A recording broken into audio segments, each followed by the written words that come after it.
मेरे राज्य में कलयुग तो आ ही नहीं सकता है। क्यों? और दूसरी बात, अगर तुम कलयुग भी हो तो सुन लो, हम क्षत्रिय हैं, हम गाय की सेवा करते हैं, हम गाय की रक्षा करते हैं, गौ ब्राह्मण की रक्षा करने के लिए हमारा जन्म है। इसलिए सुनो, अगर तुम गाय को मार रहे हो तो याद रखो कि सच्चा हिंदू, सच्चा क्षत्रिय, अगर कोई सच्चा हिंदू है और सच्चा क्षत्रिय है, कि सच्चा हिंदू, सच्चा क्षत्रिय कि गौ बंधना आंखों से देखेगा। अगर सच्चा हिंदू है, सच्चा क्षत्रिय है, हिंदू धर्म में जन्म लिया, किसी भी जाति वर्ग का हो, तो गाय का वध तो नहीं देख सकता है। या तो कट कर मर जाएगा, या तो कट कर मर जाएगा, या मारे बधिक को ही देगा, या तो कट कर मर जाएगा।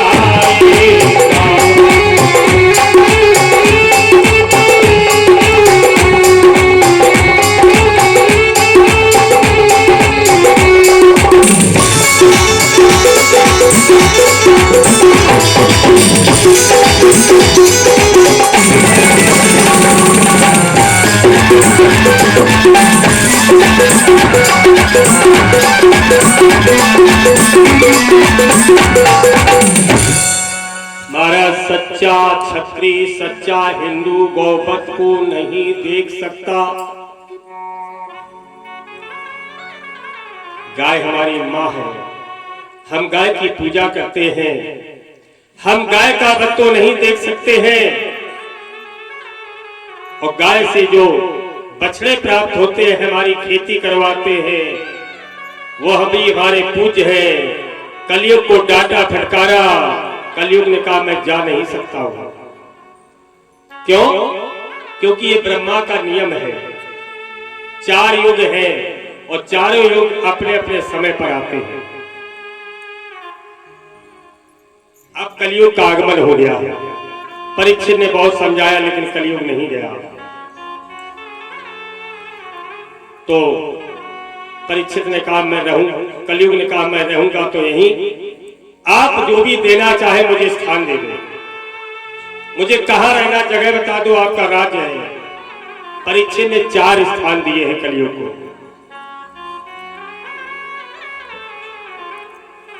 अब गांव में आदमी जब बात करो का महाराज का करे, कलयुग है, कोई बुरा काम हो जाए बोले कलयुग है, ऐसा नहीं है। शराब पियो तो कलयुग है, का कहे चलो ठीक है, पियन गए हो नहीं। कलयुग के 4 स्थान हैं,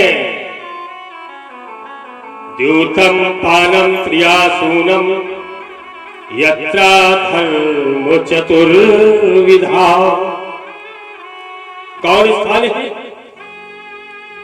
द्यूत, पान, त्रियासूनम।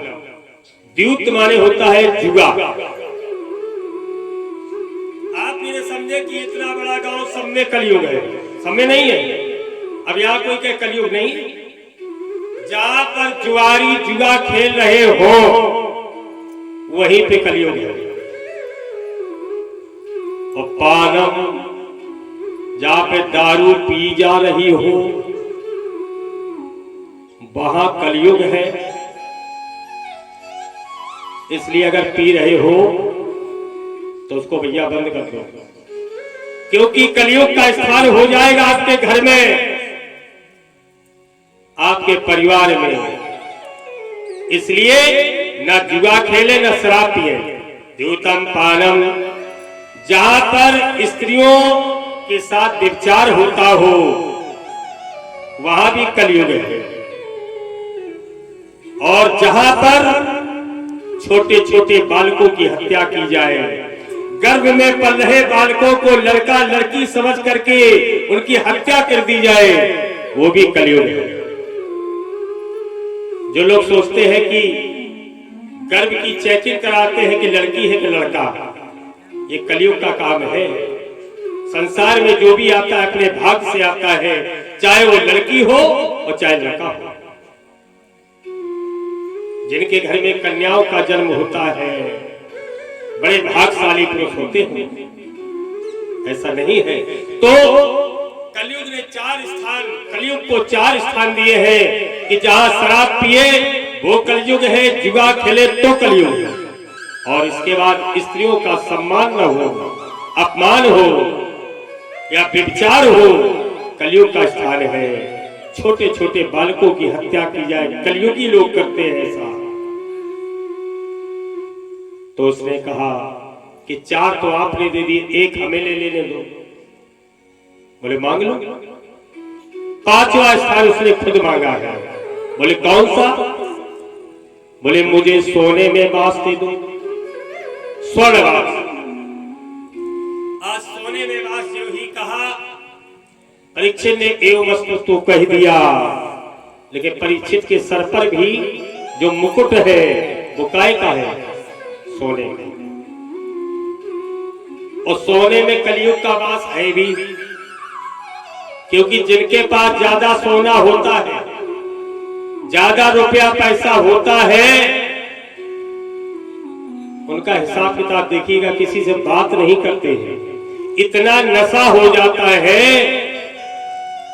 कि उनको रास्ता दिखाई नहीं देते कि कनक कनक ते 100 गुनी। 2 कनक है, एक धतूरा एक सोना। कि कनक कनक ते 100 गुनी, मादकता अधिकाए, या खाए पौराय नर वा पाए पौराय। धतूरा तब भी ठीक है, धतूरा को खाना तब भी पड़ता है। अगर कोई धतूरा खा जाए तो पागल होता है, और सोना केवल मिल जाए 4-6 लाख रुपया हो जाए, हाँ हाँ रास्ता दिखाई नहीं देता है। इतना घमंड हो जाता है, लोग बात नहीं करते हैं। जानते हो ये लक्ष्मी, रुपया, पैसा क्षण भंगुर है, किसी के साथ रहने वाला नहीं है। संसार में अगर रहने वाला है तो आचरण, शुद्ध आचरण, व्यवहार यही साथ में जाता है। जब कोई मरता है तो लोग ये कहते बहुत अच्छा आदमी था या बहुत बुरा आदमी था। ये बहुत कम कहेंगे उसके घर में बहुत सोना था, मर गया, सोनो खूब रखो तो के घर में, या रुपया खूब रखे थे, बोरा भरे रखे थे, काय काम के? पैसे के चक्कर में न पड़ो, सब हो जाएगा। लेकिन अच्छे काम करो, अच्छा सा बोलो, तो आप महान हो जाएंगे। व्रतम यत्नेन संरक्षेदो वित्त मायाति चाह, अक्षीणो वित्तता क्षीणो प्रतस्तु हतो हता। आचरण की यत्न पूर्वक रक्षा करनी चाहिए। ध्यान रखना, हमें अपने आचरण की यत्न पूर्वक रक्षा करनी चाहिए, क्योंकि धन आता है और चला। धन से हीन मनुष्य कभी गरीब नहीं होता है, लेकिन आचरण से गिरा हुआ मनुष्य मरे के समान हो जाता है। जिसका आचरण ही चला गया, सब बेकार हो गया। जाने कितने पैसे वाले लोग होते हैं, जाने कितना रुपया होता है, अगर उनका आचरण शुद्ध न हो तो बेकार है। आज कलयुग ने सोने में मांगा, और सोने में जो ही स्थान मांगा तो परीक्षित के सर पर सोने का मुकुट है, उसमें कलयुग सवार हो गया। अब बुद्धि खराब हो गई। बुद्धि जब खराब हो गई तो परीक्षित जी थोड़े आगे की ओर बढ़े। यद्यपि इतना धर्मिष्ठ राजा है, आगे की ओर जो ही चले, परीक्षित जी को थोड़ी प्यास लगी। एक महात्मा जी का आश्रम मिला, महात्मा जी के आश्रम में पहुंचे। जो परीक्षित संत महात्माओं की सेवा करने वाला है और वंदन निवेदन करने वाला है, वही परीक्षित महात्मा जी के पास गया और बोला मुझे पानी दो। महात्मा जी पूजा में लगे थे, नहीं बोल पाए। कहा बाबा जी मुझे पानी चाहिए, नहीं बोले महात्मा जी। तीसरी बार में क्रोध में आकर कहा बाबा मुझे पानी दो। बाबा जी नहीं बोल पाए। परीक्षित को क्रोध आया, एक मरा हुआ सर पड़ा था उठा करके उनके गले में डाल दिया। कल नौटंकी करके बैठे हुए आप पूजा क्या। जो ही गले में सर डाला, उनका एक बालक वहीं पर कहीं खेल रहा था। लौट कर आया बालक, अपने पिता के गले में सर्प पड़ा देख करके बालक को बहुत क्रोध आया। परीक्षित सर्प डाल के चले गए। बालक आया, बालक ने देखा मेरे पिता के गले में सर्प पड़ा है, वो भी मरा हुआ। बालक ने अपने अंजलि में जल लिया और कह दिया जिस अत्याचारी दुराचारी पापी ने मेरे पिता के गले में इस मरे हुए सर्प को डाला है, मैं ब्राह्मण होकर के श्राप देता हूं। आज के 7वें दिन यही सर्प जिंदा होकर के तक्षक नाग बन के उस प्राणी को डसेगा और उसकी मृत्यु होगी। ये श्राप नहीं दिया बालक ने। और बालक ने जो ही श्राप दिया और रोने लगा, चिल्ला के रोने लगा श्राप देके, क्योंकि उसको लगा मैंने गलत कर दिया। एक छोटी सी गलती पर इतना बड़ा श्राप दे दिया। बालक रोने लगा। पिताजी की निद्रा खुल गई, समाधि खुल गई। पिताजी ने पूछा बेटा क्यों रो रही हो? बोले पिताजी हम लोग ब्राह्मण हैं, संत हैं, हम लोगों में क्षमा चाहिए, हमें क्रोध कैसे आ गया? आपके गले में मरी हुई सर्प को देखकर मैंने क्रोध में आकर किसी को यह श्राप दे दिया है कि जिस अत्याचारी ने मेरे पिता के गले में सर्प डाला है मरा हुआ, आज के 7वें दिन तक्षक नाग बनकर के ये सर्प डसेगा।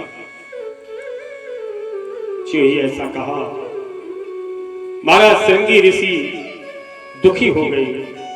अपने पुत्र के श्राप को सुनकर श्रृंगी ऋषि ने आंखें बंद की। आंखें बंद करके ध्यान किया। ध्यान में देखा सर्प डालने वाला कोई और नहीं, स्वयं परीक्षित है। अपने सेवकों को भेजा कि जाओ जाओ परीक्षित को बता दो कि तुम्हें एक ब्राह्मण का श्राप लग गया। परीक्षित जी ने जो ही मुकुट उतार के अपने घर में रखा, बुद्धि खुल गई। उधर से एक दूत आया दौड़ता हुआ संत महात्मा का।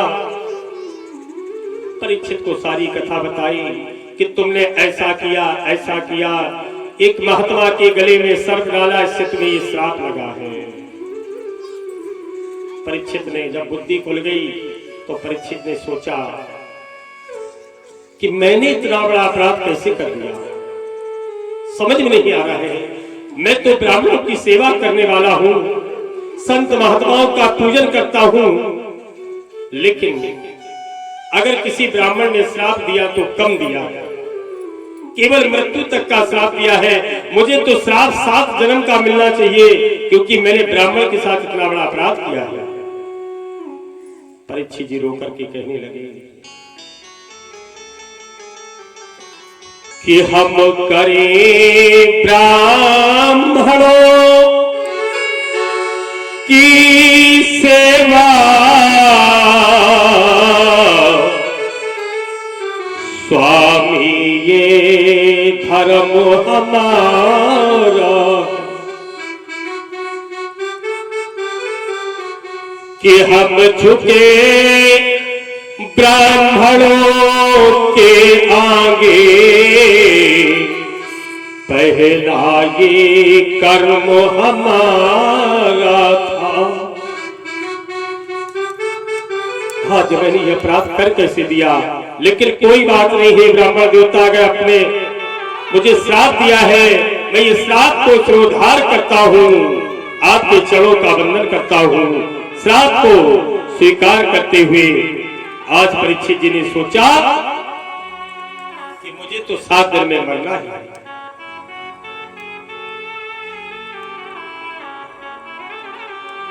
परीक्षित जी को तो ब्राह्मण का श्राप था 7 दिन में मरना। परीक्षित जी को तो ये पता लग गया था कि 7 दिन में मरोगे, तब भी उनने अपना उपाय सोचा। हमें तो ये भी पता नहीं हम 7 दिन में मरेंगे, कोई नहीं जानता कितने दिन में हम मरेंगे। अब तो ऐसी ऐसी बीमारी चली है, लोग बताते महाराज कुछ न पूछो। बोले काहे?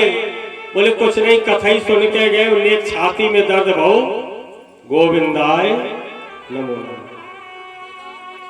इतना भी पता किसी को नहीं कब क्या हो जाए।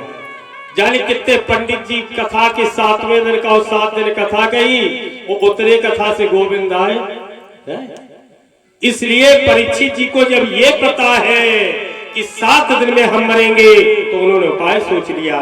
हमें तो ये भी पता नहीं 7 दिन मिलेंगे कि नहीं मिल पाएंगे। क्यों? कि छोटी सी जिंदगानी पता नहीं कितनी बड़ी है। छोटी सी जिंदगानी ओ एक रोज सबको जाना, सामान 100 दिनों का पल का नहीं ठिकाना। छोटी सी जिंदगानी, छोटी सी जिंदगानी, रोज सबको जाना। छोटी सी जिंदगानी, रोज सबको जाना, सामान 100 दिनों का पल का नहीं ठिकाना। छोटी सी जिंदगानी, रोज सबको जाना। सामान 100 दिनों का, रोज सबको जाना। छोटी सी जिंदगानी।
हम लोगों को बहुत ध्यान रखना पड़ेगा कि जिंदगी का कोई भरोसा नहीं है, कब छूट जाए। जब एक आदमी की रेलगाड़ी छूट जाती है बहुत पछताता है। अगर स्टेशन पे नाश्ता लेके पहुंच जाए और 5 मिनट लेट हो जाए और गाड़ी छूट जाए, इतना गुस्सा होता घर में आके। इतना कहा था सुबह नाश्ता जल्दी बनाना, बताओ गाड़ी छूट गई है और ये गाड़ी छूट जाएगी तब क्या करोगे? वो गाड़ी तो कल फिर मिल जाएगी, ये गाड़ी अगर छूट गई तो दोबारा मिलने वाली नहीं है। इसलिए इस गाड़ी के लिए एक ही उपाय है, क्या? केवल भगवान का भजन। यही साथ में जाएगा। ये रुपया पैसा सोना चांदी ये कुछ नहीं जाएगा, केवल साथ में जाएगा तो सत्कर्म जाएंगे, आपके शुभ कर्म जाएंगे। अरे संसार की तो ये दशा है, जब हमारी शादी होती आप देखते होंगे इतना संसार बेईमान है, बदमाश है, ये संसार के जितने भी लोग हैं। महाराज हमारी जब शादी होती है, आज भी आप देखते होंगे बारातों में तो संसार के लोग जाते हैं। शादी में मैंने विचार किया कि चलो मेरी शादी है, बारात जब चली जनवासे से लड़की वाले के घर के लिए तो सारे बराती आगे हैं, जिसकी शादी हो रही बेचारा पीछे चलता है, सबसे पीछे अपनी गाड़ी लेके चलता है, डीजे बज रहा, सब कुछ हो रहा है। उसने सोचा चलो भैया हमारी ये प्रेमी बुहारी हमारा साथ देंगे, आगे चल के हम पीछे हो जाएंगे। सारी बारात पहुंच गई, लड़का बेचारा टीका पे बैठ गया, सबने पेल के खाया, उधर टीका ही हो रहा है और वही टीका से उठा के बेचारे को जयमाला पे ले गए। सब खा पी के आनंद ले रहे हैं, गुटखा बीड़ी कर रहे हैं और बेचारा वो ये सोच रहा चलो हमारे रिश्तेदार कब तो काम देंगे, ये आज ये पीछे है, आज हम पीछे, कल ये हमारे आगे हो जाएंगे, पीछे हो जाएंगे। लेकिन नहीं, आखिरी में 2:30-3 बज गया, सब लोग लौटने लगे, उसको बेचारी को भोजन भी न मिल पाया, बेचारा परेशान रहा। अब एक दिन ये आया कि उसने इतना निभाया और जब वो बूढ़ा होके मरा, जिन्होंने सबसे पहले खाया था उन्हीं की आशा लगाई था कि पहले लोगों ने मेरी शादी में खाया पिया, मैं पीछे रहा, आज जब मैं मरूंगा तो ये आगे हो जाएंगे। लेकिन नहीं, संसार के लोगों ने देखा हो जो ही वो प्राणी बेचारा मरा, पंडित जी आए, पिंडदान किया और बोले एक काम करो कि इनके गांव ले चलो। उनके परिवार के लोगों ने उसको उठाया, ठठरी को उठा करके सबसे आगे वो जा रहा है, पछता रहा है कि यार मेरे दोस्तों मैं तुमको हर काम में आगे रखा, मैंने आज मेरी जब अंतिम यात्रा हो रही तब भी मुझे ही आगे कर दिया तुमने, आज मेरे बुरे समय में तो तुम आगे हो जाते, कोई आगे नहीं हुआ।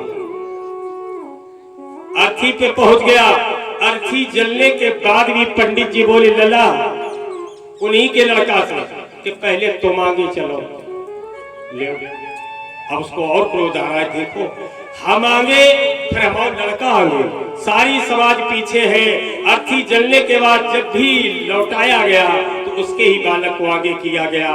त्रयोदशी का जब नंबर आया, सब परिवार दुखी है। पंडित जी बोले कि लला ऐसे करो 5 का और तुम ही पहले खाओ, ले।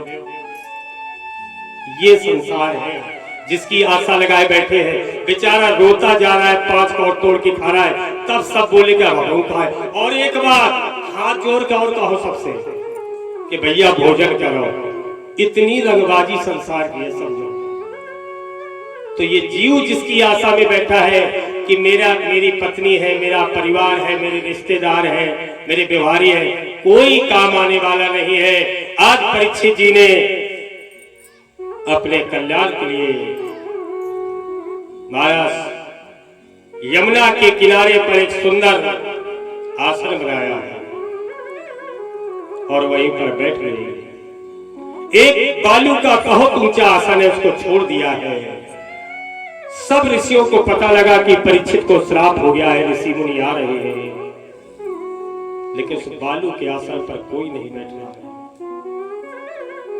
परीक्षित जी आशा लगाए कौन ऐसा महान महात्मा होगा जो मेरे प्रश्नों का उत्तर देकर मुझे मुक्ति प्राप्त कराएगा। महाराज व्यास नंदन सुखदेव जी परमहंस गति को जो प्राप्त है, धूल में धूसरित जटाओं वाले ऐसे महात्मन का जब आगमन देखा, सुखदेव जी का हृदय, आज परीक्षित जी का हृदय गदगद हो गया, प्रणाम किया है और उस बने हुए आसन पर विराजमान कर दिया है और वो बैठ भी जाते हैं। बैठने के बाद एक ही पहला प्रश्न किया है, जो प्रश्न आज तक कोई किसी से नहीं पूछता था। क्या पूछा कि भूया एवं व्यवस्थामि भगवान समाययः मृषेदं सृजते विश्वम दुर्विभावं धीरं वरहि। महात्मन, एक धीर वीर पुरुष को क्या करना चाहिए अगर उसको ये पता लग जाए कि उसकी मृत्यु सन्निकट है। हमने कभी ये नहीं पूछा कि पंडित जी आए कि महाराज ये बताओ कि हम बूढ़े हो गए, हम मरने वाले, हम करें क्या। अगर बूढ़े आदमी पास हम बैठ भी जाते हैं तो वो तो केवल एक ही बार बताता है, महाराज छोटे भाई लड़कवा ने नोएडा में प्लाट ले लो और 40 बीघा में मटरा बह दो, बोलो ना पा रहे हो, यही बता रहे हो। ऐसे को छोटे वाली लौंडा की नौकरी लग गई, ये होगो, ये कभी नहीं सोचता कि हमें क्या करना है, क्योंकि हमें तो जाना है। लेकिन इतनी अतिशय प्रबल देव तो माया, भगवान की माया इतनी प्रबल है, मरते वक्त तक आदमी को संसार ही प्यारा लगता है।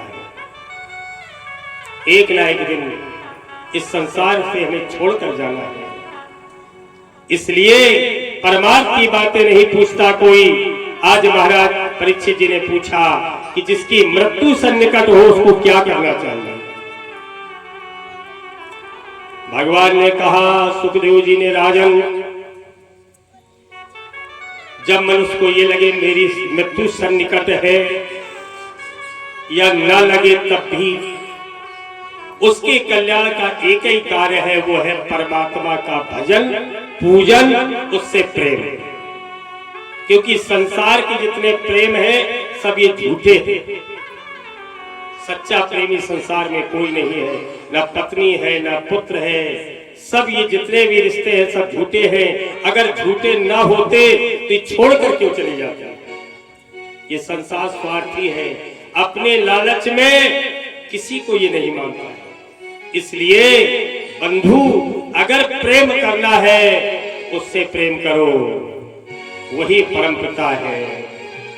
जो ही बताया, कहा अगर करना है तो एक ही बात है, परीक्षित को बताया कि सीताराम सीताराम और सीताराम कहिए, ओ जाही बीत राखे राम ताही बेद रहिए। सीताराम सीताराम सीताराम कहिए, सीताराम कहिए, जही बिद राखे राम जही बिद राखे राम तही बिद रहिए। सीताराम सीताराम।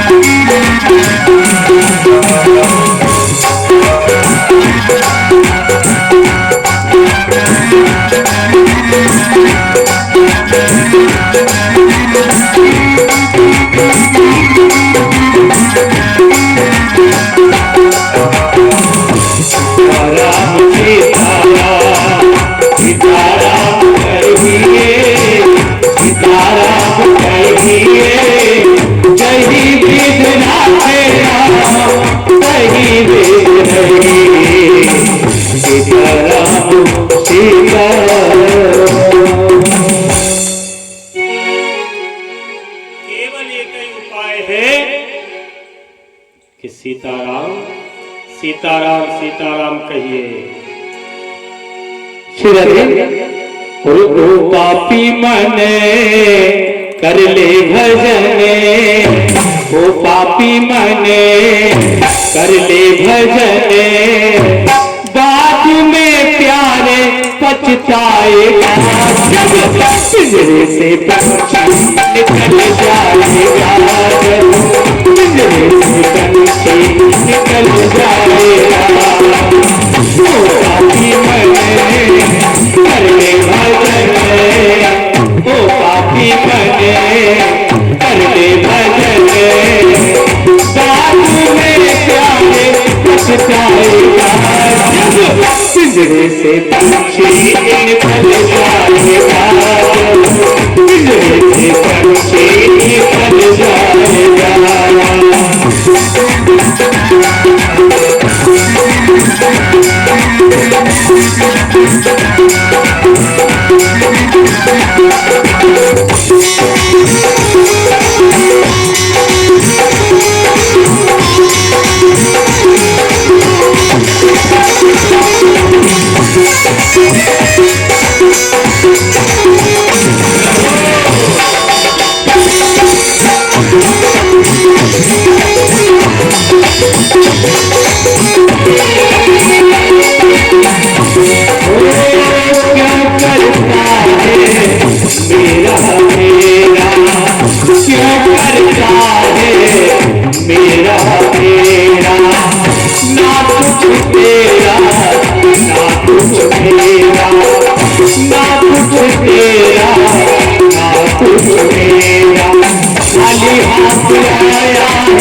जैसा किया तूने तो वैसा ही पाएगा, मेरे प्यारे पछताएगा।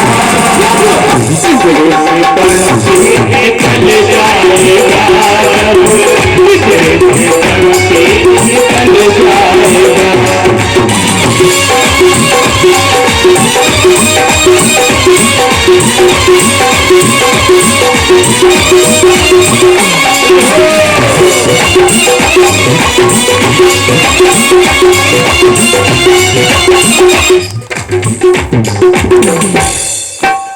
पिंजरे से पंछी निकल जाएगा, पिंजरे से पंछी निकल जाएगा। ओ पापी मने कर ले भजन, ओ पापी मने कर ले भजन, बाद में प्यारे पछताएगा। पिंजरे से पंछी निकल जाएगा, पिंजरे से पंछी निकल जाएगा।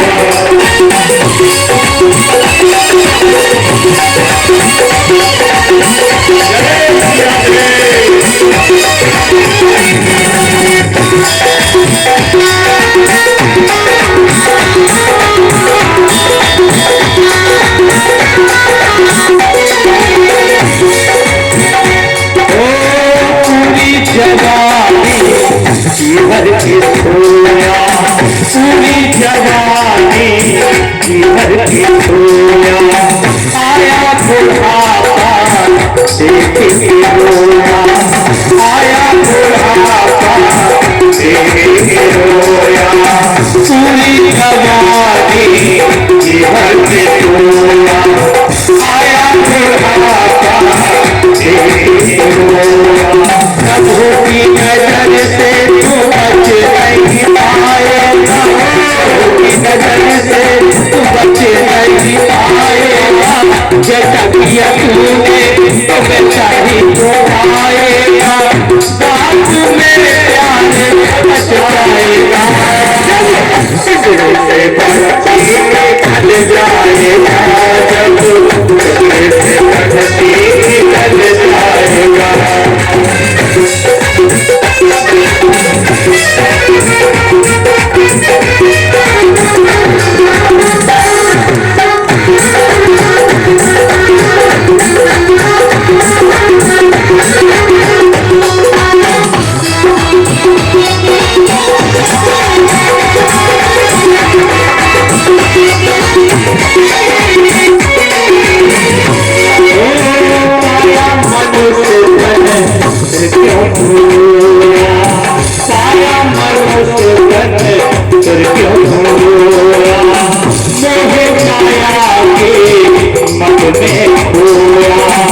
मोह माया